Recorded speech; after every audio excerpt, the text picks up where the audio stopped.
Hello and welcome to Thursday evening in office hours and on the rundown. This week, we're going to do things a little differently. We're still trying to sort of get our feet settled in this mud of technology that we are discussing and learning about together. And so this week, what we're going to try is we're going to have one main topic, and we're going to look at where we left off last week, which is the nature of communication and how communication is changing. But before we get to that, we have some big news that we're going to jump to with a quick rundown of this week's tech news. So we'll see you in a few minutes for the rundown.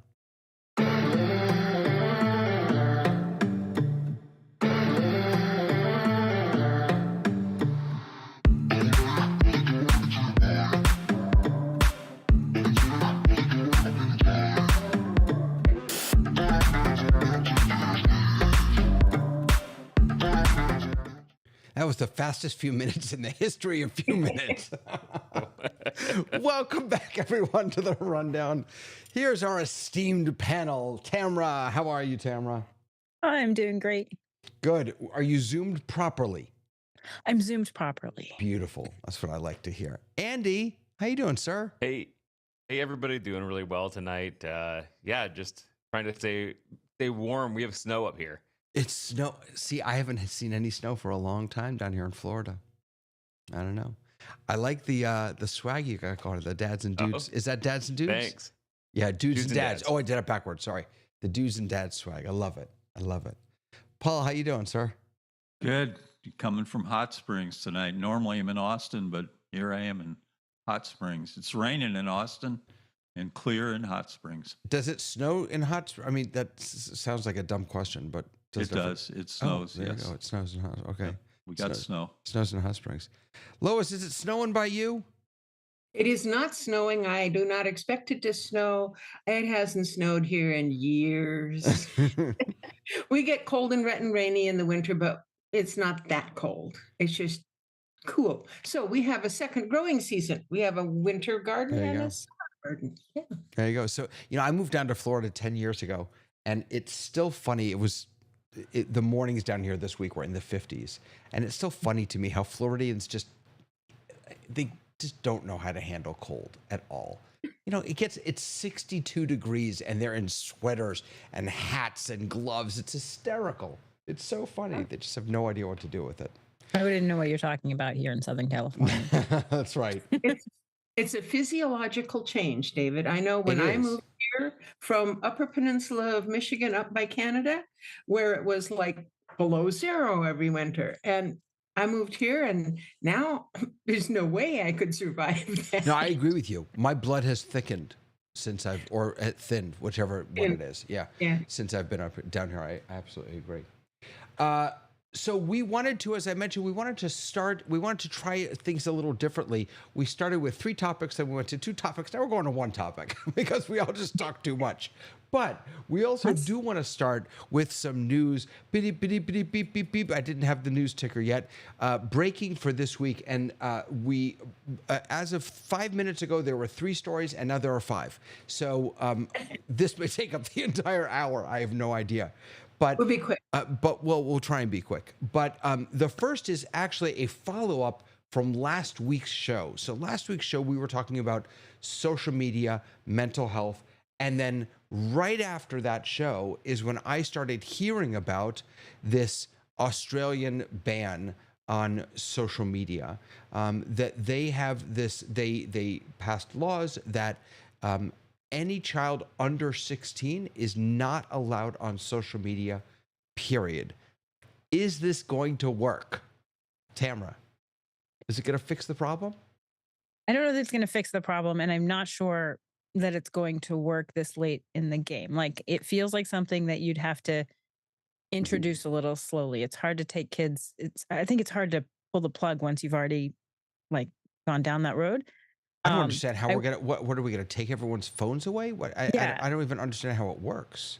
Now, the thing is, there's a part of me that is like, yes, I think this is necessary. I think that it would be, it's really helpful for kids to not have to get to go out and play and to not be stuck in this digital space so soon. Like I had, this was years ago. This was like in 2010. I had 7th graders who were completely they were more savvy than I could have ever been, not only at like computer things, but as a human. Like they were doing, like, I don't even know how it works, setting up rooms or something that they were selling in Minecraft. But they were getting together with people all over the internet. And I'm like, well, tell me about these meetings you do. And they're like, well, we have a vice president, a treasurer, and a secretary. And we go through all of the point. And I was like, they're using a network. These are the same meetings I used to go to when I was a TV exec. Like they're the exact Yeah. same type of things. This kid's 12. And I'm like, do you make money off this? Thinking like $50. She's like, I make about $500 or $600 a month. And I was like, but you're 11. And one of the kids had gotten into a contract that was a legit contract that they had to get a lawyer, his family had to get a lawyer to get him out of it because it was kind of so dangerous in a lot of ways. And so the truth is, like, as an adult, I barely can manage my time online. And I know that I'm like, wow, I've lost an hour to, some social media. Kids just don't have the full frontal lobe to manage that kind of information. Yeah. How they're going to do Paul, it, I don't know. Paul, what do you say? It's not going to work. I It's not mean, gonna work. kids are too smart. They're smarter than their adult overlords, I think, because they're going to have AI. They're just going to say, "Hey AI, what's Ruth doing over there in the third grade? What's she up to today?" And AI is going to tell them, and they're going to find umpteen ways to get around this. It's just not going to work at all. And and these are all the social media is all their friends. Now, of course, there's a benevolent part of social media, and there's a sinister part of social media, and there's a amoral part of social media. So it's something that they're going to have training on how to use social media for your benefit rather than your detriment, I think. Yeah. Andy, you have Yeah, young kids. Yeah, I I do, and they have some social media, depending on how old they are. But I think that social media is here to stay, and I think that we need to talk to our kids about it and how to be responsible net citizens. And again, they're gonna find ways around it, and I don't know how Australia is gonna actually like they can ban it, but what is it gonna do? Who's gonna enforce that? Right. Yeah. Enforcement is a big piece of this. And again, I'm not sure I understand the mechanics of how they plan to do this. I just don't get it. Lois, what do you say? I would like to put this conversation at the end of our show after we do our main topic, because I think there's some things coming up in there that'll apply to this. Oh my goodness, this is a brand new always thinking format, and you're already ruining it for me. All right, we can come back to that. We can absolutely come back to that. But before we go any farther, this is something I'm so excited about. There was a breaking news story this week that Apple is finally going to do some Apple home what I don't even know what they call it, smart home stuff. I have to tell you, I have a couple of lights in here that I plugged into. I don't even know what brand they are, but the outlets, that you can control. I have a couple at home. I never remember which kind I buy, and so none of them work with the other things. None of them work with Apple. I can't get any of them to work on Apple. To me, the smart home landscape is such a disaster, and Apple has had no interest, I think, in getting into it until now. Apparently, there's this new smart home device that's and a new strategy that's coming. So I guess my question is, do we need this? Yeah. We do. Why, Lois? Well, you need it just for exactly what you said. There's so many different things going on out there. And if Apple can come up with one unified controller, they're going to rule the market. Yeah, they are, and they're going to squash a whole bunch of little companies that are, just trying to do their thing, I guess. I love the idea of it. I really do. Because I'm an Apple person and I love Yeah. I would love to have my whole home controlled by it. I am so unconvinced of anything being operated by Siri, and I Yes. just have all of the things are like we're thinking about having this as a Siri, Siri based operation, but there's no more information than that. And if it's like the Siri of today, she doesn't like me. You We know, are not friends. you know what's You'll say, I never thought of that, Tamara, but but Paul, you gotta just jump in. You can't raise your hand. Wait, but let me just say one thing to Tamara. Tamara, I never thought of it, but until you just said that. But I actually think that because of how weak um Shlomo or whatever her name, I don't want to say her name because then everything in my room beeps. But because of how lame I think she has been, how many, I mean, she can't do basic tasks that if they were to make her the center of this Apple home, I think that would actually hurt any smart home products that they are trying or strategies that they're trying to launch because she There's has like such a bad name talk these about her days. being better, right? Bigger and better Siri, but You know, the bigger and that's better Siri. Here's the bigger and better Siri that we got with Apple Intelligence. You see the pretty colors? That's the well, yeah. See, now it's talking to me, and I didn't want it to. right. That's it's what going we to turn got. your lights Paul, off, David. I know. We do need a smarter Siri, but see that there? That's the portal. See this is the Is that, portal, and is that the this is Facebook portal? Apple's answer to the Wait, to wait, the wait, wait, wait. to, What is that? The to Facebook portal? yeah, the Facebook portal. It looks very similar to Oh, that to must be this, like the big one because I have the Yeah, small one. yeah. Oh, okay. So this is kind of their answer to the portal, and the people, the Facebook portal and all these devices, they can't make up their minds, but there's how whether they're going to keep them or whether they're going to extend them. But so it's an appliance. I It love sits the on your Facebook. I table. love don't the know about a Facebook portal. square thing. A square doesn't make sense. That was part of the report that it's not going to Yeah, be. I It's not don't going to get be the 16 square by 9. Yeah, it's going to be It's going to be Yeah. square. square. Well, squarer. I actually heard square, like not Okay. just squarer, but square, which is an interesting. That's a Um, format The no one price tag uses. doesn't make sense without it being vastly different. Because what they like the article that I read, it sounds like everything else that has already been kind of out there before. And I imagine Apple's is definitely going to look prettier and I'm hoping do more and all of these things. But it's kind of just teased out there right now. So we don't really know what it is. But $1,000 on your desktop when you can buy a $22 little orb from the other guys, it's hard to like again, I hope it's great. It's like I have high hopes. I want it to be exactly what it's going to be, but it's kind of just nebulous right now. Like yeah, I don't know what it is. I want it. I don't know right. what I And want. it's I don't want to coming spend in 20. $1,000 on what they're describing because I can It can't be spend $1,000. It less. can't be They have $1,000. $200, Right. not $1,000. That's the different thing. And it's coming in 2025. So, we'll find out. Yeah. You Right, know but why? so I'm a sound girl. I don't want to have bad sound, and that's going to be one of the Right. main differences. So they're going to like the better quality things are going to be The the same price speakers. as an Yeah. iPhone. Is it going to be part of my iPhone? Because like so that's my I want it. I want it to be great.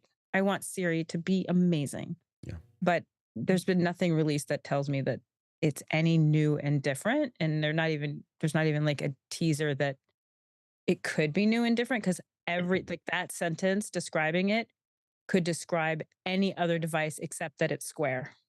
Yeah. Apple's leaning hard on Chat GPT, and that thing is accelerating. I think that's the bigger news. There was, by the way, is their alliance with OpenAI, Chat GPT, integrating that into Siri and the writing tools. yeah, there was an interesting series this week. I want to say it was from the New York Times where Sam Altman, Sundar Pichai, like all the big shots from Amazon, Google, from OpenAI, they all talked about the future sort of the world with AI. And it was really fascinating listening to them. And one of the things they talked about, Paul, was these relationships and how OpenAI right now really relies on Amazon's AWS, and the question of, do they need their own, I don't know even what is supercomputers, is it okay for them to rely on these other companies? And talking also about the relationship, just all the relationships between the companies is another interesting piece of this. I'm gonna just jump over brain rot for just a second, and because just today, speaking of OpenAI, they launched their 12 days of OpenAI. I don't know what they're calling it, but it's 12 days, and every day for the next 12 days, they're making some big announcement or some release or something like that. And today they actually had two, and I just watched the release. It was out a few hours ago. The first is a new Pro plan of $200 a month. Was that me? Did I just beep? $200 a month. You know What what? do you get? What do you get? So Yeah. so you get Unlimited. you get unlimited. That's one thing you get. You also get access to well, everyone gets access to. So the other announcement, let me back up. So the other announcement was ChatGPT 01, I think is what they call it. So this, hello. Oh no, that's not the right one. Sorry. Wrong scene. I thought I was doing a screen share. But so 01 is now available to Plus users. So I pay, I'm a Plus user. And so I just switched to 01. Before we had access to 01 almost or something. I don't Yeah, something like that. But yeah. So the Pro plan, so what does the Pro plan get? It's unlimited access to all of their models. Right. And what else was it? Did I miss something else? GPT 4.0. No, that's the old one, actually. That's the old one. Yeah, they 01 just is the have a new new one. one. Yeah. You mean their version numbers are reversed? It's not. It's magic. I don't understand it. There's the new one, 01. There's much more reasoning in the model apparently, and it can also do ridiculous math and scientific. It's just unbelievable. But for $200 a month, who's that for? Yeah, Because like, I don't see Right, people, that's for the power personal users, I people guess. paying that. Maybe companies, but I don't see you and I paying for $200 a month for that. I'm not writing No. a book. No, no, but I can imagine if you are a lab, and or a university, Sure. and you're I can doing, see that. $200 a month. Honestly, it's only $2,000. It's $2,400. Like, it's not breaking the bank for organizations. I mean, but is that an organizational rate? Because it feels to me like you could do better by sending an organization $20 a month, $25 a month, than per person. So it doesn't make sense. Like $200 a month everyone is so subscription happy that it's making me crazy. Yeah. But because I just play with my subscription. I'm like, I need Disney Plus for a month, and I'll get rid of everything else, and then I'll switch. And it's getting exhausting. I put calendar reminders in my calendar. Cancel Hulu, cancel Disney. I'll pay I thought we were going to stop paying subscriptions. We're paying $200 a month. Yeah, But I want to, what do you get for $200 a month? Like the $20 a month or whatever we're paying, David, that's worth it to me. Like that's one trip to the ATM. I'm paying $8 a month for Grok, and Grok they've got two supercomputer clusters that are the largest on the planet, and they're using existing AI chips. I mean, these things are cranking. I've seen the racks and racks, and they're massive. They call it Colossus, the one in Memphis, and then they have one in Austin.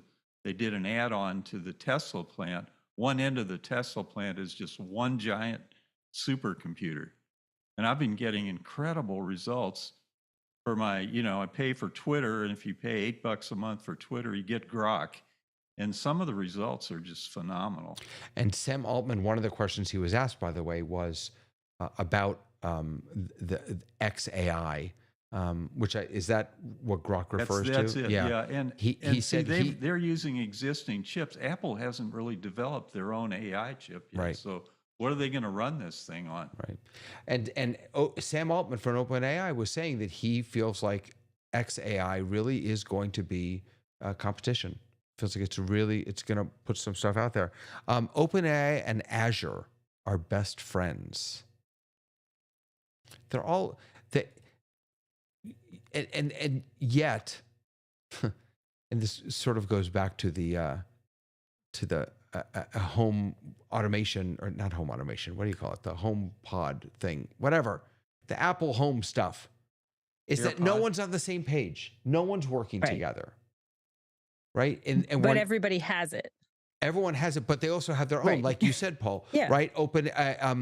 X has their own servers, and OpenAI is using, and Apple doesn't have their own, and they're all building different ways to do the same work. Mm-hmm.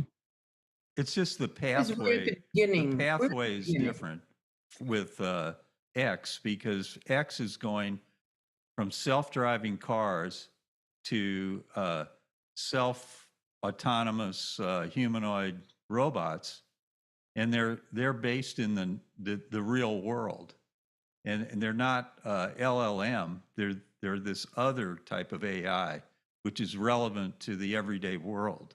Mm. So I don't think Apple's incorporating the everyday world into their AI like Grok is. It's great for doing treatises and PhD thesis and crunching words, but in terms of interfacing with the real world, we've got two different kinds of AI that are rolling out right now. Yeah. Lois, go ahead.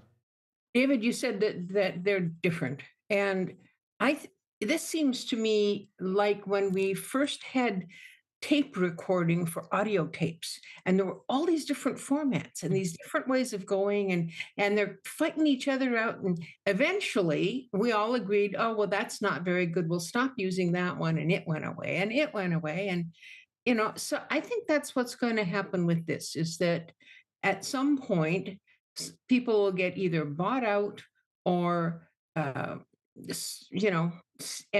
user and whatever. And I think that brings me to my question about this notebook LM. That was another news article we had. What's going on? Yeah, this is I'm worried about this. This is you all just told me about this before we so some of you are watching know I'm a huge Notebook LM fan. I think it's a really powerful tool with amazing potential. And apparently key leaders behind Notebook LM have left, including Reza Martin, the X-Team lead, and two other co-founders, Jason Spielman and Stephen Hughes. They couldn't shake the feeling, she said, that there's a massive opportunity to build something transformative in this space. The startup So is they didn't quit. They split off to make their own company. right. That doesn't mean the end of Notebook LM by any means. Right. Oh no, not at all, not at all. And wait, But I mean, Google does have a history of doing something and then killing it off. So we'll see. I know this looks terrible, but I'm just I'm changing. I'm changing this because I want you all to see. So this is the website that they've put up now. Let me get rid of this. Okay. So this is the this is the new startup website that they have up now. There's literally nothing here. It says we're building 2024. I'll go ahead and put my email in. And I have no idea what happens. So they haven't hired an art team yet? That's what you're Well, they saying. have this. This You're just all came set. out. We'll This keep just you came out. posted. Yeah, I mean, this. I will say this is kind of cool. Just doing this a little bit. It's brand new. Yeah. kind of fun. But yeah, it's this is a big. They're not taking Notebook LM with them. That's the other thing. I mean, Google owns Notebook LM. So the question now, I think there are two questions. One is, what are they going to do? And second, what is Google going to do? Google going to do with Notebook LM? And And third, Google- what are you going to do to transfer your information Yeah, from I one know. system to another system? But This this is all just happened today. So let's, it just you know, happened to well, it just happened today, but we've for decades we've joked about how you really keeping anything in Google is dangerous because they're killing things all the time. Andy, I'm seeing you shake your head. Are you a Google Docs kind of guy or no? Yes, I am, and I actually pay for Google Apps. So like I'm a Yeah. Google, my email is through Google, my person or my domain email. But yes, I agree. It seems like every time they have something good, they kill it off. Yeah. I mean, but even going back to the Waves. reader, the RSS reader, when back in the day, like they had that was good. They killed it off. They had Google Podcasts, which I can't say was great, but it was a product, and they killed it off in favor of YouTube Right. podcasting stuff. They just kill things off all the time. So I use it while it works, and then I know that I might have to move to something else. I was excited about Wave, Tamara. I loved it. I was They excited we all- about Wave. They killed off Never heard of it. Google because you had Plus. to be on a waiting list and you Yeah. had to get a secret invitation. And when you got there, you were like, what did it even do? We didn't really know. That's the problem. yeah. It was really the precursor to the Google Office space Yeah. that they now have, like their workspace, which I do like. I mean, I also use it more and more each day. But is there no non-compete clause at Google? It seems weird. You're right. Any Yeah. other entertainment company, you probably couldn't do What that. could they possibly take from their work at Notebook LM with them? Yeah, Their brains. I guess that's it. Yeah. And some brain rot. What, Tamara? What is this? What is this? This is the word of the year from I think it was Oxford Press. I don't have it in front of me anymore. Yes, Oxford University Press. Yes, Oxford University Press. They picked a word for the year, which is brain rot, which I feel, and I'm conflicted about the choice of the word because it's based in this context on language that has formed out to talk about current internet and social media that is used by younger generations that makes no sense to older generations, which is basically how the English lexicon has worked its entire existence. so this is the word for the year, which is brain rot.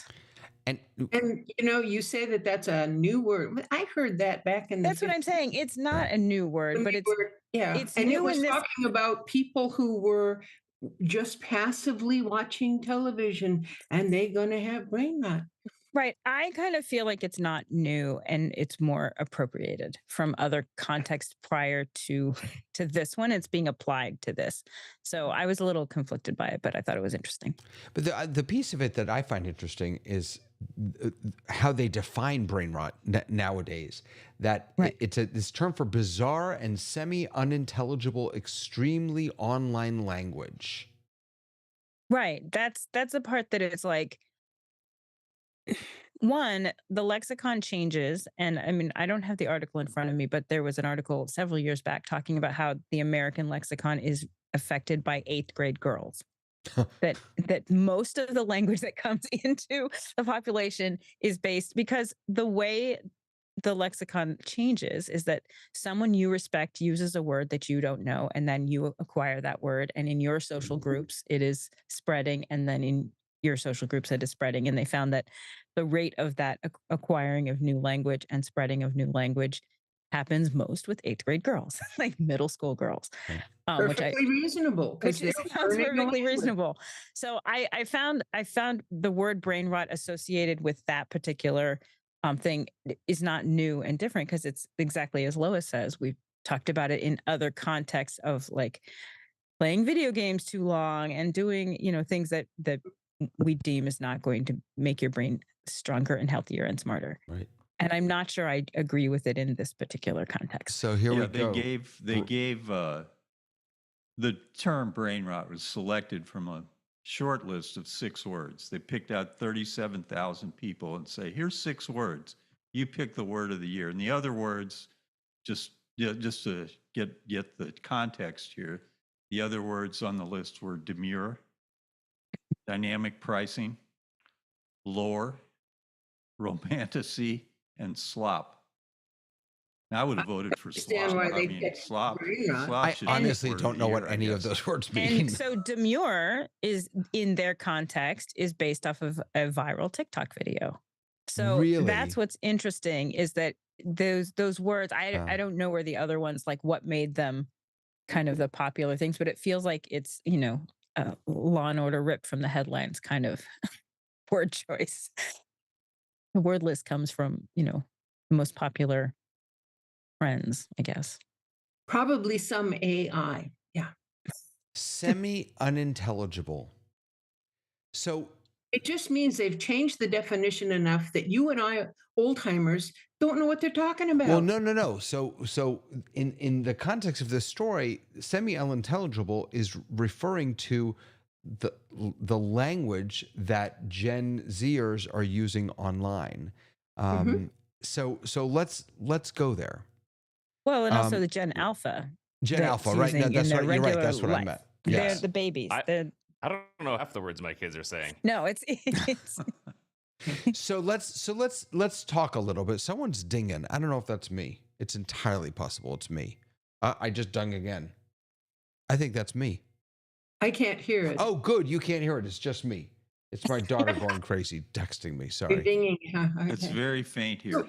Very When faint. we're talking about our main topic, the Wait, evolution wait, of wait. So we're getting this. So we're there. So hold on a We're there. second. We're there. So, semi-unintelligible. Here's my problem with calling anything semi-unintelligible. It's semi-unintelligible to me because I'm old and I don't use that language. But to define the way the way young people communicate today as anything other than effective and appropriate, just If seems. you look back, I'm sure through all of our generations, we've all had that, right? We've all had that where our parents have said, I have no idea what you're saying. I don't understand you. But, me and my friends knew exactly what we were saying. So I think this happens every generation. Right. Do you So think girls. Do you think that Gen Z and Gen A are more lighthearted than the older generations, David? No. okay. Sorry. All those beeps that I was just hearing was my daughter saying, I know demure and the word lore. LOL, brain rotting. She's watching the show, making fun of the fact that I don't know any of these words. My 16-year-old daughter. We're Oh my loving your Get daughter her on right the now. show gosh. next time. Yeah, she needs to come That's on. awesome. I'm sorry, Paul, ask me again. Oh yeah. Do you think that like your daughter and the Gen A's and the Gen C's are more lighthearted? Does that have something to more humorous, more No, no, I don't No. think No, so. I think I think perhaps I might get in trouble for saying this. They're more creative because they have been empowered with the tools to be more creative. Maybe, but can we take a step back? So I feel like we first need to wrap our heads a little bit around what communication is. From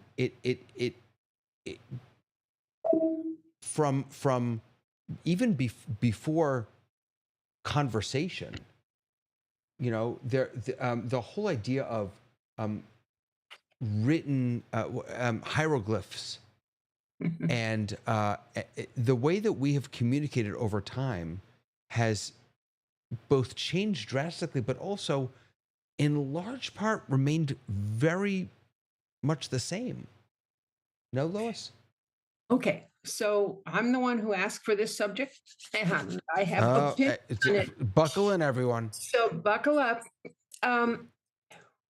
First of all, we communicate by talking, face to face, one to one. If we want to do a one to many, maybe it's a preacher or someone leading a work group or whatever. But that verbal communication is the core and the beginning of our communication style. Then we discovered language in print. We got an alphabet, however that happened.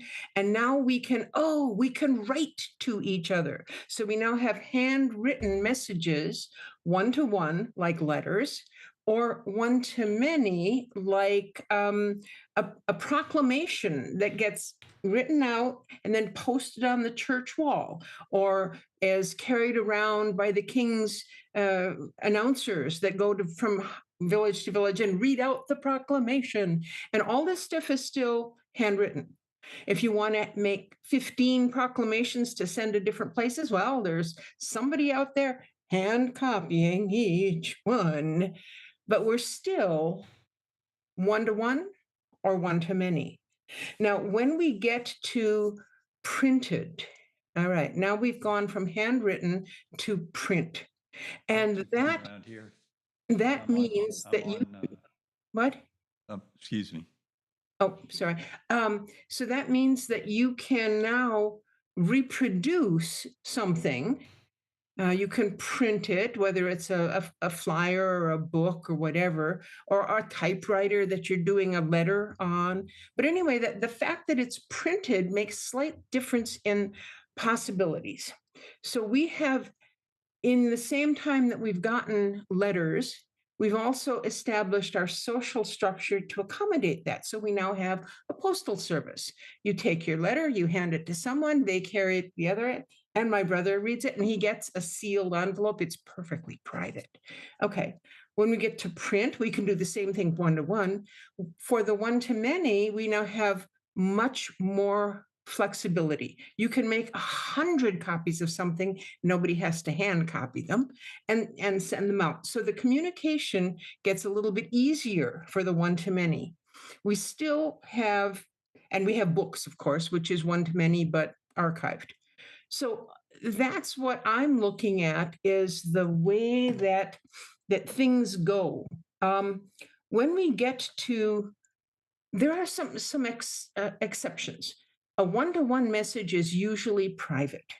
A one to many message is by definition not private. But if I send a postcard to my brother, that's a one-to-one message, but it's only semi-private because everybody who passes through it can read what's on the back of this. Oh, did you know that Lois went so and so? Okay, so when we get to the telegraph, and there's in our notes, it says in 1831, the electric telegraph revolutionized communication speed and distance. It did, and it removed privacy. So now I can send a message all the way across the country, but every single repeater station is going to see that message. It's no longer private. Telephone came in, and after we got past the party line stuff, we're again private, one-to-one communications. The telephone does not lend itself well to one-to-many communications, but okay. And then we get radio and television. Although, sorry, can I just jump in real quick, Lois? When? I just want, because just before we came on the show, I got a phone call. It was from a number that I did not recognize. It turns out it was my congressman. It was a robocall from my congressman. But here's what was interesting. He was holding a conference call tonight, and he proactively called me and said, "You don't have to, just stay on the line, and I'll connect you to the conference call." Now, So I we did have because I one was to in, many. but it Yeah. was really interesting because I also have thought of, I've never thought of phone as necessarily a good form of communication, but this has just never happened to me before. I was really interested by it. And of course, if we take that sort of brief history of time that you just laid out for us and we bring it up to today, now with Zoom and video conferencing, which we've had for a couple decades, I think, but now is again ubiquitous. It's just everywhere. I think it raises some of the similar questions about privacy and which Zoom, we all know, really had to struggle with in the beginning. Can I ask? I want to ask about what we're doing though. I was in a meeting just before this, and the purpose of the meeting was to gather feedback from a group of people. There were about 8 people. 2 of them showed up to the meeting because the meeting was held on site. And I said to the host, I said, if we had done this on Zoom, we could have heard those voices. And his response was, and he's not wrong, I feel there's something really important and powerful about being physically together. I get it. Absolutely, I get it. Pheromones, right? We can see, feel, we can smell each other. I understand that. What has happened to has this hurt communication or helped communication? I think there are 2 sides to that, and it feels almost like a religious argument. Andy, let me hold on, Lois. Let me get Andy in real quick. I'm just going to say, I think that there is 2 sides to that. So yes, I think this has helped communication into the fact that we would never have this conversation, right? This group of people, this 5 of us, would never have this communication without the technology that we have here. But I think that it has hurt in the fact of there is something missing when we are in this setting. I think, yes, it's helped because it's connected us all and we've been able to meet people we would have never met. But I do think that there definitely is some physical or some stuff that can't be done online like this. Like if I think for I'm you may or may not have heard of Stephen Ministry before, but it's a one-to-one caring ministry, and I could not do that on Zoom like I can do that in person. So that's just Right. there's a physical aspect that I think that being together, there's something there that you miss when you're over the internet. So what we do is it determines what form of communication we want to use. In David's example, they wanted to get feedback from the 8 people in their group about some topic or other. I don't know what it was. And if they restrict it to only people who will show up in person, then they're throwing away the responses from the other 6 people who aren't in the room. So it depends on what the purpose is for the communication. Andy's perfectly right. His ministry is going to work one-on-one in person. But if I want to talk to my cousin Abigail, who's in some far off country, I'm going to use a phone, or I'm going to use a Right. Zoom, or I'm going to use something that is a long distance There- thing. So let's not say that everything has to be done by the same thing, because that's not right. No, and I think Lois, you're right, because I think even with that, there's the right tool for the job, right? Because if I'm gonna if I just want to have a quick confirmation on are we gonna meet today or for coffee or whatever, I'm gonna shoot you a text. I'm probably not gonna call you, which is the right job for that communication. But again, having the coffee over Zoom isn't going to be the same as sitting face to face in the local coffee shop. So yeah, I definitely think there's the right tool for the job. No matter what we do. But let me just push back a little bit on that. The job writ large is communication, is to communicate. And I wonder sometimes if text is the right tool for that job. There's no emotion over text. There's no There can be. If I write it all in caps, you're gonna know I'm mad at you.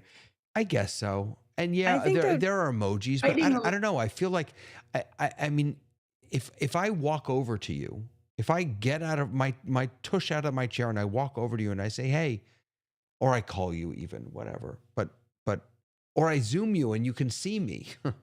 and I say, hey, let's you want to have coffee? That to me feels like a different type of communication than shooting someone a text. It is. Shooting someone a text is still communication.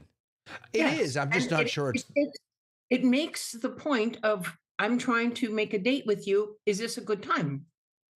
Yeah, but I also think, Lois, everything you laid out and everything that has happened to us post-COVID really also speaks to how technological changes change us as humans and how we react to that.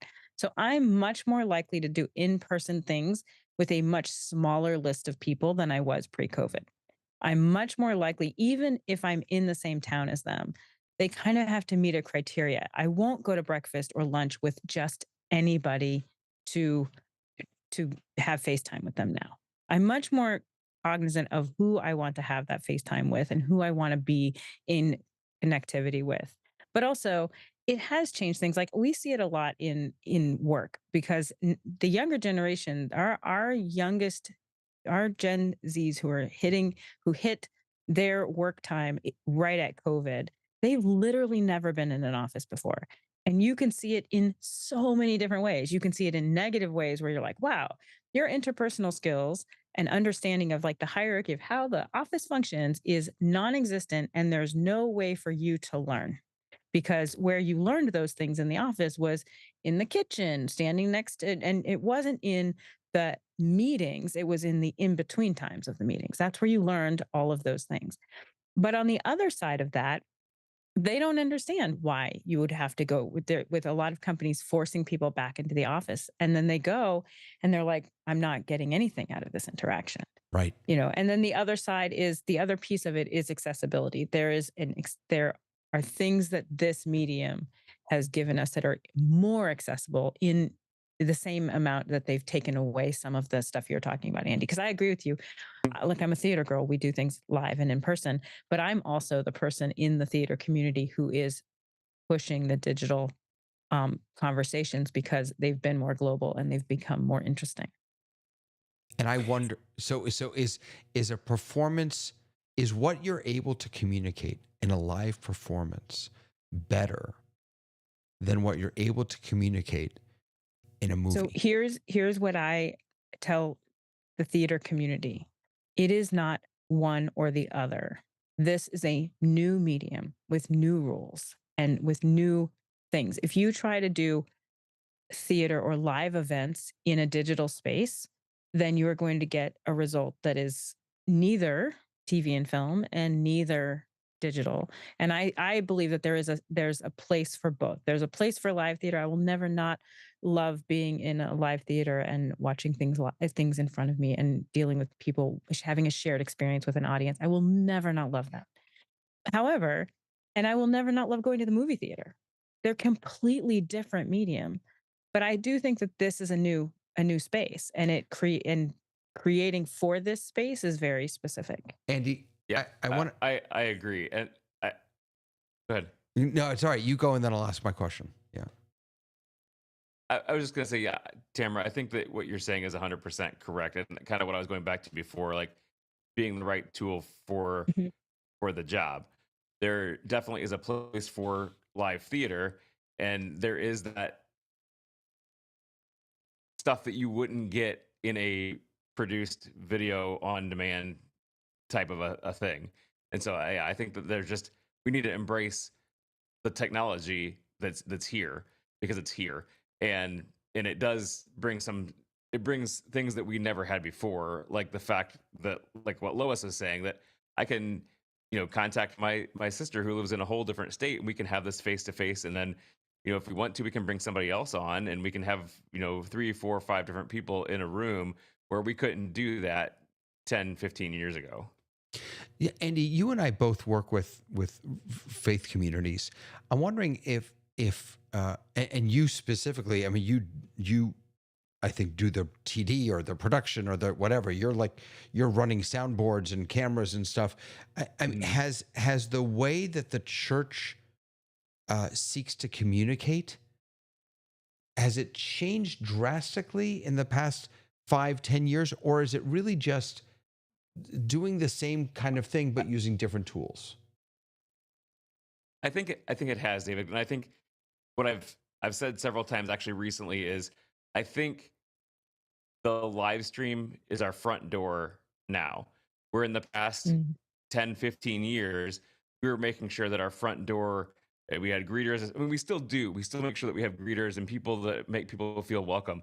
But people, for the most part, aren't coming in and checking us out by coming to our front doors.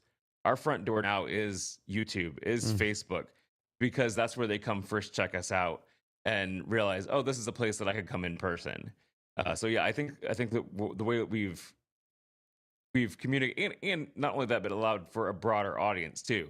Because I know, for instance, we have a lot of people that we call snowbirds that come to your state, Florida, during the winter, and the way that they connect to us back here in Indiana is through our YouTube stream. Yeah.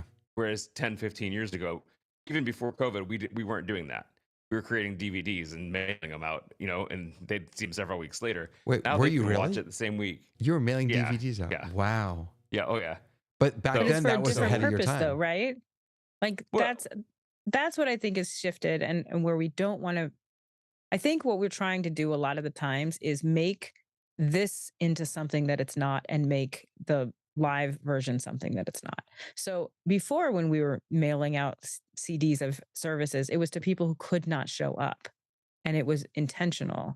So now it is, like you said, I think that the front door analogy is spot on. That's where people are, and that's true of prior to this. It was your website, right? Your website was the front door where people could get information about you and come in and kind of know if they wanted to know more. So I think the biggest thing is really thinking about how this technology is the same, how it gives us some aspects of the same. Like, it does allow for everybody to get together and have a voice where they don't have to drive in their car, and you get to hear from everybody, right? Whether that's through a hybrid, which I hate, but I do them, and or if it's online. When it comes down to, I want to have everybody's voice, then I have to think about a digital possibility, Right. because now there's lots of reasons why people are not going to come in person. But I do think it's different, and it's changing us as humans and how we communicate. And we have to kind of try to stop trying to make it something that it's not, and really lean into the possibilities of it, and lean into the fact that it offers us things that we could not have any other way. Yeah. I want to bring in a couple of voices that are watching. Courtney Gooden is watching. He says, and this is, I can't believe we didn't think of this, texts are asynchronous and phone calls are synchronous forms of communication, which is such an important distinction. Yep. And Absolutely. up until relatively recently, I mean, Alexander Graham Bell, but even more recently than that, we didn't have synchronous types of communication other than face-to-face. What you were talking about, Lois, sending letters, or You had phones. no, I'm saying after pre-phone. Yes. But then here's something else, right? Clive then jumps in and says, yeah, but a text, which is almost instantaneous, right? It's like just a little jab, right? How you doing? It's still asynchronous, though, because It is, if because both of us are on at the same time, great. right. But So if look it's at what not, Courtney responds. He's like, yeah, but I only look at my phone once an hour. Right. It's funny because we use Slack in my business, and I'm always checking Slack. I don't need notifications because I kind of always have an eye on it. So many other people I work with never bother to look at it. And so they miss all of this vital communication. But if you think about, like, Courtney's exactly right, because we went from where we did predominantly our with phones, where people picked up the phone, right? And then we had a pager, and then we went to cell phones were not quite for everybody yet, but email started, and we became almost more reliant on asynchronous communication than synchronous Again. communication. Right. And so one thing that this Right. Again, wait, I just want post-COVID thing, to highlight what Lois Exactly. said again. Right. yeah, Again, So- like it was when we were Right. writing letters. It's cyclical. right. Yeah. But we're back now where it doesn't, the asynchronous part is, hey, do you want to meet up for a Zoom? And whether that's an email or a text, then you get into a Zoom, and then it becomes a communication tool that's one-to-one or Right. one-to-many, Well, like I Lois had think said. we're falling into the same trap that we always fall into, which is assuming everybody's doing it the same, and they're not. Yeah. Right. You may only use the text to poke somebody and say you want to meet up for coffee, whereas I might write a letter and stick it in a text and send it off to my friend, and she might write a letter back. And Lois, the reason That's what the that we email's do for. that- Lois, Right. please don't I- ever send me a letter over text. I won't. Please. I won't get it. But- That's like but my there are worst some friends who nightmare. do not want to use email. And for them, that's my communication. So And it's funny because I'm the opposite. Like I'm in a group chat with a bunch of teenagers because we have a teen group here. I mute it. I can't. It's nonstop. Like I'll look at it now. I have 50 unread messages. I don't even know what to do with that. Send me Right, and emails and I can keep track of this. Sorry, Andy. I think it's interesting too because I think what I think, yeah, for me, it's interesting because depending on what it is, like the text, if it's just a quick check, but I prefer talking honestly, like face doesn't even have to be face to face, but even just audio, I prefer that depending on what we're talking about. If I'm trying to explain something to you, because of the fact that text doesn't always carry that emotions. Yes, I can tell because if you're in caps or whatever, but Right. you don't have that same emotion and that same understanding. If it's a quicker, you can hear my intent when I'm talking on the phone. So yeah, I think for me it kind of just depends on I'm gonna be repetitive, a broken record, but depending on what the intent is of the communication, I use a different tool. Yeah. I and found something really interesting related to that, though, too. Intent now is harder to understand in real life for a lot of people because they've started to one of the languages that works in Slack and in you know, Google, whatever your instant message group is, are emojis. That is how you Ah, clarify what you emojis. mean. Right. And I've had instances in the last year where I've been at work and there's been really bizarre miscommunications, like things where it was like, that isn't at all what the intent was in a conversation, but it was taken out of that. So I'm wondering if we are becoming less able to, even in real life, to understand intent. intent, though, can be, since we're talking about language, whether it's written language or verbal language, intent can be described in language. If I write you a letter, now I can write a letter that looks like a text and it's all totally flat, it said no emotions, or I can write you a letter where I explain that I'm glad about this, I'm sad about that. My words explain the intent.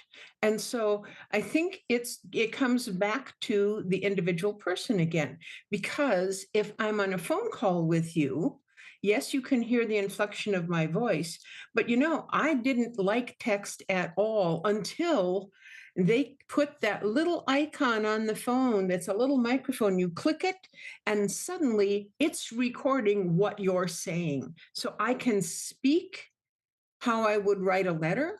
And then, of course, I clarify and get the words right because it messes them up. But now I do text all the time by dictation. Yeah. My wife does that also. And I think I don't remember if we were on air or off air, but last week I mentioned that I remember many, many years ago, a professor teaching that we shouldn't be frustrated with young kids who don't use punctuation and grammar in texting because texting is not a written form of communication. It's a verbal form of communication. And I never thought of it that way, it's just a fascinating way to think about it, that even the structures that we have always understood around communication have changed. It's not just the tools that we use, but like literally. I mean, children don't learn. Do kids even learn cursive anymore to write? I I don't think they do. Depends on what school you go Not It depends on what school you're in. Yeah. Yeah. Um, to. So, David, can we now bring back in the 16-year-old ban on social media from Australia? all right. Because I think that the real question there is, what are you trying to stop? Because in the social media, we have gotten past the one-to-one communication, past the one-to-many communication, and now we're at the many-to-many communication. Now, we had that in small ways earlier. We had forums, we had discussion groups, we had listservs. But now in social media, we have, I say something, and all of you can respond to what I said.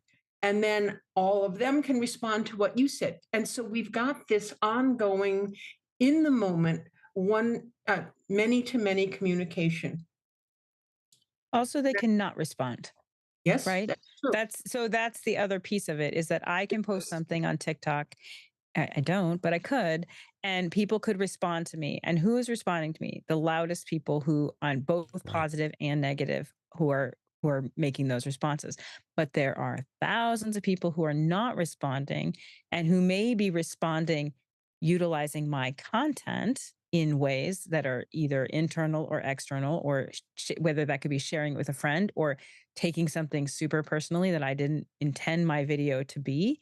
And so I think that's where the concern is, right? Is that we don't know, we have no control once it leaves, who's ingesting that content and how they're internalizing that content. And I understand the intent of the law is to say kids are not of an age, just like they aren't of an age of drink to make those decisions for themselves. Can I How throw to it? implement that, I think, is a whole other crazy thing. Can I throw a Now, I do different think piece in here? If they're allowed to use email, if the ban is on social media, but they can still use email, they can still participate in a forum or a listserv or they can find some other way to do the many to many they communication. can find some other way within their own country to use TikTok. I mean, it's like that. Right. That's these are very smart kids. This is not But that's not the issue. I'd like to take a step back real quick. Sorry, one just big step back, because I think that you asked the right question, Lois. What are they trying to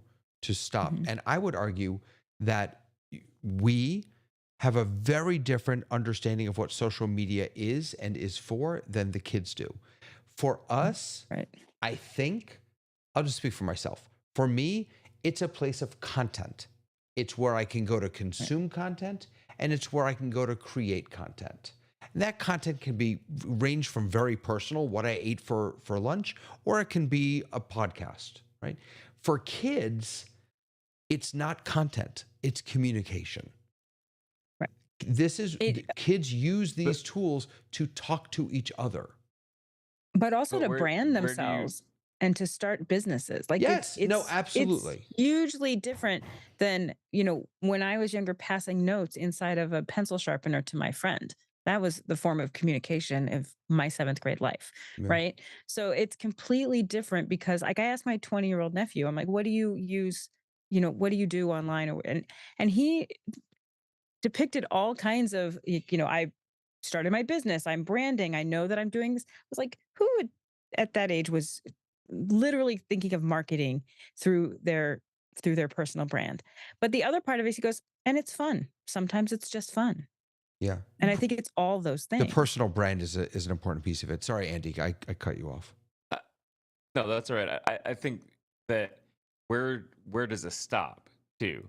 Like you start at social media, but then do you say, well, Discord, that's not really social media. It's communication kind of, but it's more of a forum.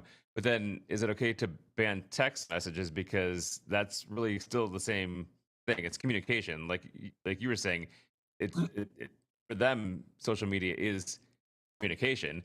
So where do we say this ban stops? Like, does it stop at text messages? Does it stop at just social media? Like, where does it stop? Yeah, and Courtney, who's watching online, is also sharing something really insightful. The problem with social media has to do with the algorithmic platforming or siloing of communications, excluding some and platforming others. And this, I think, goes back, Lois, to your many to many piece, right? And this is why social media is fundamentally different than any other, than newspaper, than television, because of the scope and the ability for some to platform some, and some to shut down others. Well, So and you're in a way, talking it about takes away YouTube, right? choice. You're Right. talking about YouTube, not Facebook, right? We're talking about in general. Because Facebook, you see your friends and you choose who you're friends with and stuff. Oh no, but No, Lois, not that's now. You that's don't so see all sweet. their posts. No, No. it's You- not that I- simple. There's an algorithm. There's still an algorithm, Yeah. and I do think like the algorithm I think is an interesting piece of it, right? Because in traditional media, which is where I come from, we put content out, and you as the consumer choose to watch NBC, ABC, Disney Plus, whatever it is, right? There's a choice. The thing about social media is that after a while, it isn't that much of a choice because the algorithm is feeding you exactly what you want to hear, and so you are becoming siloed and there is access issues as Courtney points out, but I think that is probably the part that is probably hurting all of us in a lot of ways, right? Because we're then becoming everybody I watch on my TikTok suddenly has the same beliefs that I do. And Right. then am I and I think that is the main difference between social media and I would say current social media because Yeah. when you go back to early new media when it was new, it was based a lot on again a bulletin board I could go to. I could choose to consume that content, and there's a lot of content in our world now that I'm not choosing to but that the ads are chosen based on what they know I like. If I'm in conversation with someone, suddenly that's showing up at places. So that's a big piece of this that I think is the harder issue. David, um, you were talking earlier about us on a Zoom meeting getting together. And I wanted to advocate for the benefit of having such meetings because there are so many people in the world who can't get out, who won't get out, who drop out of things because they're no longer welcome unless they show up in person. And I'm thinking about the Quaker meeting, and we continue to have an online portion of that. I mean, it's a merged meeting because there are people who simply wouldn't be there if we didn't have that. And so I'm hoping that as people are thinking about all this, they keep in mind the differences among us. And there are a lot of people who for whom this technology is useful. It's essential almost. Um, Yeah. It is, and I have to wonder. We've talked about how much communication has changed. I have to wonder I mean, what's next? Right. It is Zoom. Even Zoom isn't fully synchronous, I guess, if we're being really, because there is still delay. There's lag between us, but there are tools that are making that smaller and smaller and smaller. There are what's it called when you can see the person but they're not really there? Hologram. Both? Holograms. Holograms. Do you guys remember? Was it Science fiction's been promising that how for many years. years ago did they do in the new? It was like for the election season. They did a hologram thing. I don't know. What's next, right? I mean, none of us could have imagined. I could not have imagined being able to do this even 6, 7 years ago. Even though it was available, it just wasn't on my radar screen. So How how are we? about we ask our viewers to give us ideas about what's next, and we do another show on that topic. Not next week, Lois, but I we really will. like Not next week, I but liked what I eventually. like what you're saying, Lois, about the fact that people can't come to the meetings, and it's important for us to have Yeah. that hybrid option. Mhm. And again, hybrid isn't the same as being in person. We all know that. We've all been to things that are hybrid. But for those of us who can't come, it's better than nothing. And I think that's Yeah. that's an important thing to remember. Yeah, absolutely. Well, and I think we have to really design for both spaces. And that's where you really have to think about the user and the audience experience in both spaces and really plan for that. And that's what the part where I'm excited about. I'm excited to see how we can make hybrid work, but be what it needs to be for each individual, and how can we link those together. Like I love the Zoom ability to like everybody can be in a shared question and answer period. I think that's amazing. You know what I'm thinking about? I'm thinking that it might be really interesting for us to explore a little bit um, uh, I'm not even sure how to say it yet. The psychology of of digital relationships, right? Like, what is it? Yeah. What like I have, like, you're my friends. Right. I've never met you official, like In so person. right. So Right. what is that? What is it? How is it that that these tools have allowed us to not allowed us, sorry. How is it that these tools have really changed the nature of friendship, I think, and connection? But I would say, even going way back to bulletin board, going back to like IRC, I met people online in digital Right. spaces where I did not see what they looked like Yeah. and became incredible friends with them. And when we met, it was like we had been because we kind of cut out all of the things of how does someone look, how does someone, we just got to the meat of things. And that in a way is doing that here. But I mean, I produced a show with an amazing writer from Australia that I literally would not have met if it weren't for COVID. And she pitched a show to me in July of 2020. I produced it in 2023. And when we met, it was like we had been friends forever. It was like we grew up together. So I do think there's some connectivity that we Yeah. didn't expect, that, those of us who've been wanting to do online for years, when we saw Skype, I was like, this is so great. And it never kind of panned out. And the pandemic kind of pushed everybody into it. And now it's an option. So I think there's some really wonderful and great things. And I do think real true friendships can form. I also think that I think Andy's brought this up before too, where there's also a false sense of friendship in some Mm. cases. And I think that both things are true. And, but for me, I've met amazing people that I never would have met before that I Yeah. consider friends, Yeah. Yeah, you know? And same here. Zoom is like pen pals on steroids. Right. So That's I a don't great have to analogy. wait for 2 weeks to get a letter back from you. I can That's so speak great. and you can hear it, and that's amazing. The next chapter, Kay Graham says, is VR AR, Vision Pro in the metaverse. That just sounds awful.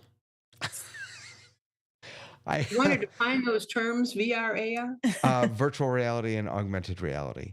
I have not jumped on that bandwagon yet, so I don't even have a Quest. I don't even know what they're called. I So don't have any of that stuff. one of the- I'm gonna ask you to hold on, Lois.